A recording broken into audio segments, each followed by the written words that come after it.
Hey there, sports fans. How we doing today? This is our NFL last week, final week recap, week 18. Heading into the playoffs. We'll have a playoff picture episode posted after this and a preview of our wild card weekend games.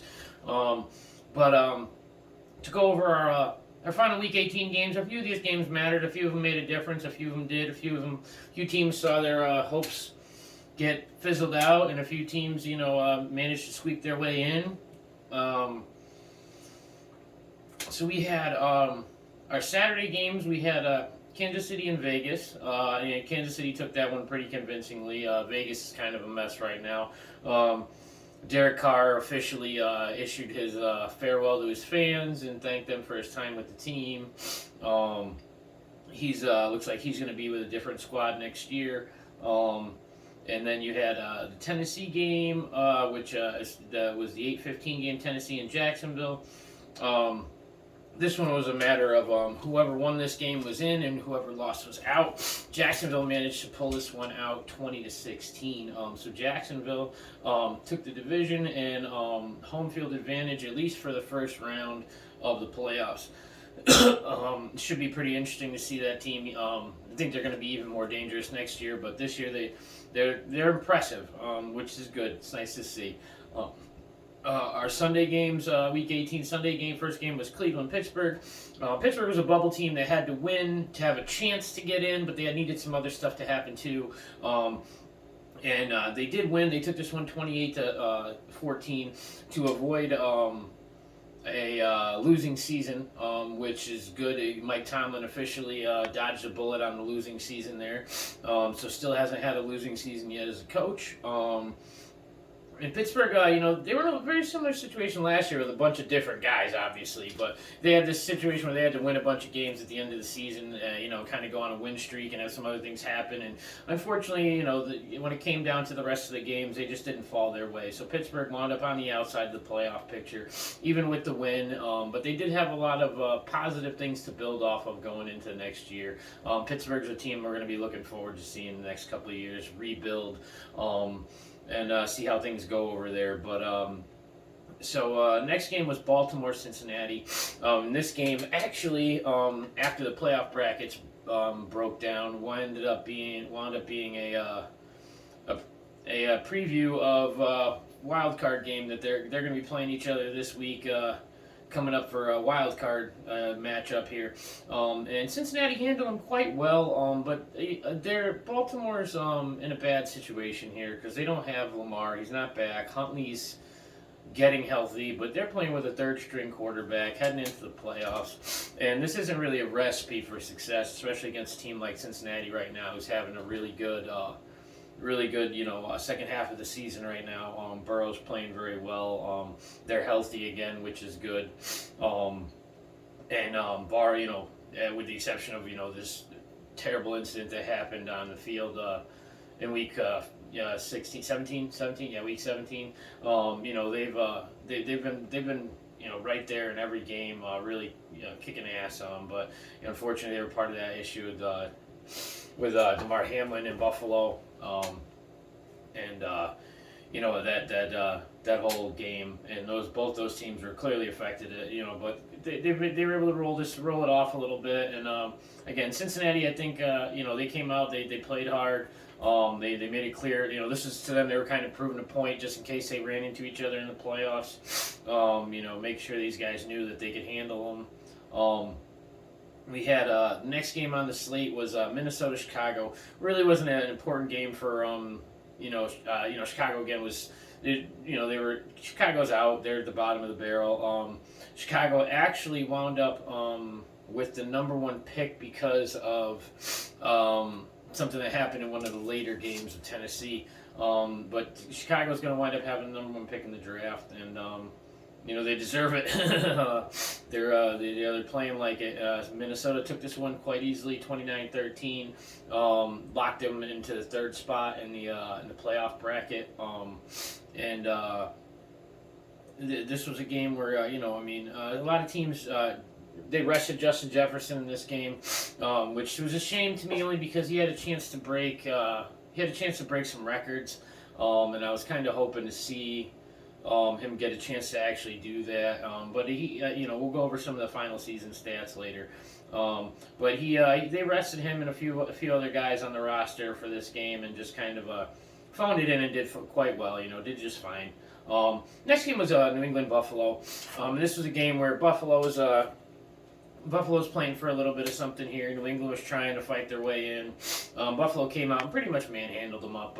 They did a good, more than good enough job. 35-23, they finished, polished these guys off at. And it's, again, a team, you see the end of the season, it's the last game of the year, last game of the regular season. Some teams, come out and they take time off. Some teams, ride momentum so they can come out and they play their starters regardless of where they're at or what's going on. They come out and they Buffalo's one of those teams that every guy that can be on the field is on the field every game. As far as DeMar Hamlin, he has been released from the hospital. He's home. He's doing okay. He's it's going to take a while before but the teams, he's going to be in everybody's thoughts for quite some time now. Next game on the slate was the Jets and Miami. And Miami was again playing to get into the playoff spot. They're on the bubble. They were one of these bubble teams in the AFC with Pittsburgh and a few other teams. Miami came out and they played a terrible game against the Jets. The only problem was the Jets played even worse. The Jets came out and played like dog shit. They just didn't have much to play for. This is a game where there's 5 field goals and a safety. The final score is 11-6 in this game. It was without Tua, Miami's definitely not the same team. It's almost, we'll talk more about the playoff picture, playoff matchups a little in the following episode. But as far as for what's going on for today, what's going on with this game this week, again, Miami needed to win. They needed a few other teams that things to fall their way. Things worked out for them. Unfortunately, it didn't work out for Pittsburgh. So Miami got in. Pittsburgh is out. Next game on the slate was Tampa Bay versus Atlanta. And this game really didn't mean anything to anybody except for maybe a little pride. Tom Brady, if he had played this entire game, Tom Brady is 11-0 against us. He came out, he played the first quarter and a half, and they pulled him, and then let these guys take over. And Atlanta wound up beating them convincingly 30-17. On the season, that puts Atlanta at a 7-10 record, which is where they finished last year. So we'll see. Again, we're rebuilding. It's going to be a while before I think we're a winning team still. But I think we're more than a piece away right now. So, Tom Brady was I don't give him credit for the loss in this one only because he only played a quarter and a half, and I imagine if he played the whole quarter, it probably would have ended the same way. Again, I think it was a fun game for me to watch. It was nice to see us winning the last couple games of the season. Trying to trend things upward. As a fan, we hope for more. I don't know if I saw enough out of Ritter to be happy with him going forward as our starter for next season. So we'll see. There's going to be a lot of quarterback movement and a lot of available guys in the draft, and we are sitting at the number 8 pick again, same place we were last year. So we'll see what happens and what we do with it. Next game on the slate was a Carolina-New Orleans game, a game where neither team had anything to play for, and they came out and played like it. It was a 10-7 game, Carolina, it was kind of an embarrassing game. But again, we'll see. Both of these teams are in a rebuild. New Orleans is maybe a piece or two away. They have some issues at wide receiver because on paper the names are great, but the reality of it is they're not producing. Those guys over there, and it's a shame because the team deserves more out of guys of that caliber. Our next game was another wash game on the schedule. It didn't seem to mean much, but it's. I said it all year long. I thought this was Texans Indy.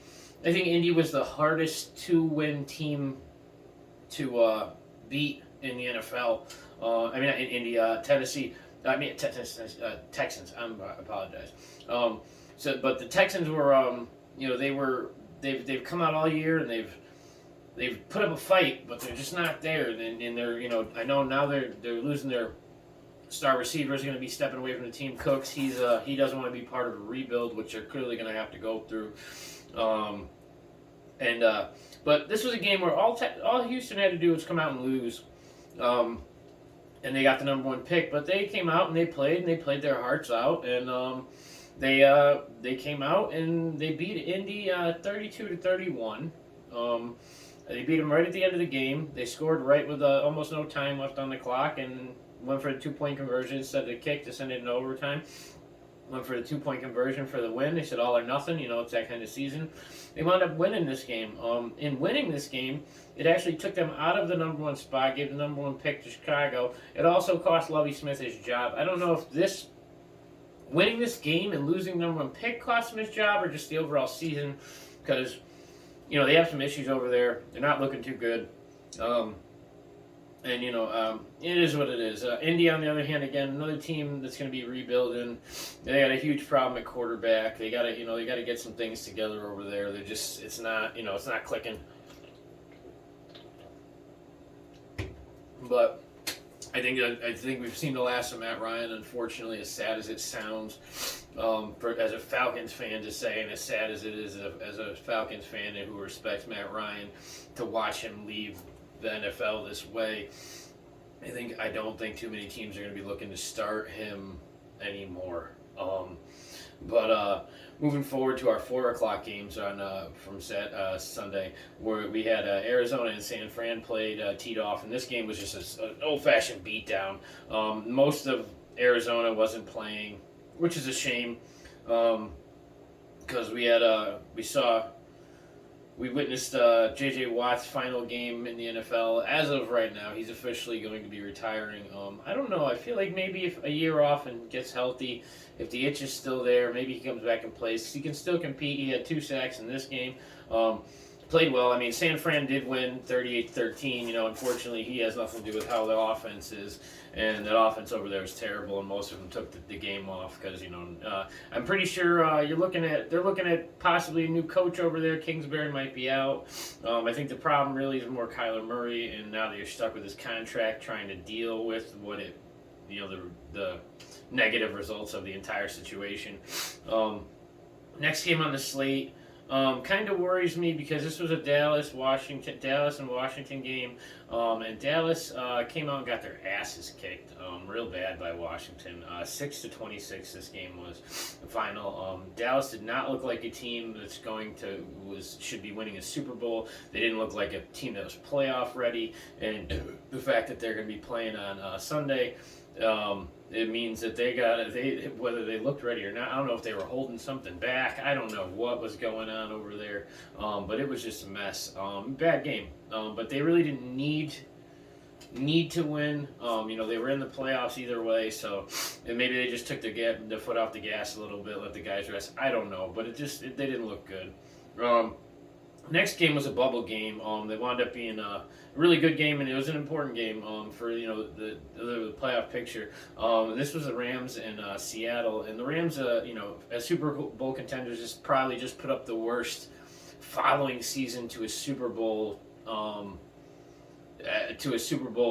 Reigning champion. I can't think of a worse season to follow up with winning a Super Bowl than the season they just had.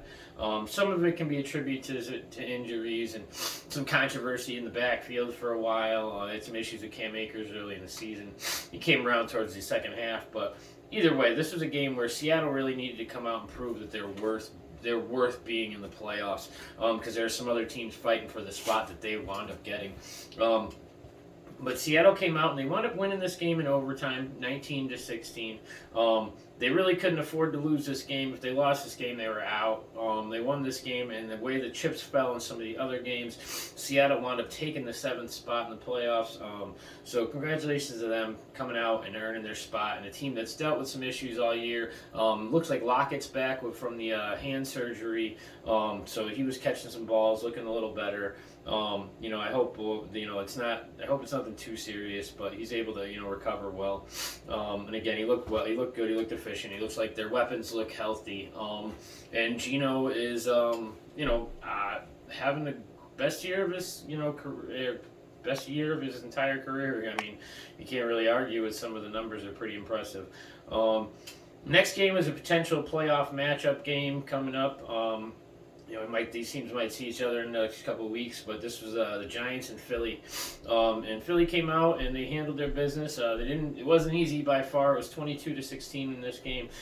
Philly solidified their spot at the number one spot with this win with 14 wins. Philly and Kansas City being the only two teams with 14 wins, and then. So that keeps them at the number one spot. So Philly's going to get a bye week this week, and the Giants are going to waddle into the playoffs as a wild card. So no team, neither team really took too much on the chin here. This is a pretty lighthearted game, I guess. I mean, again, it's more just a flex of potential matchup later on. And then our last 4 o'clock game was the Chargers and Denver.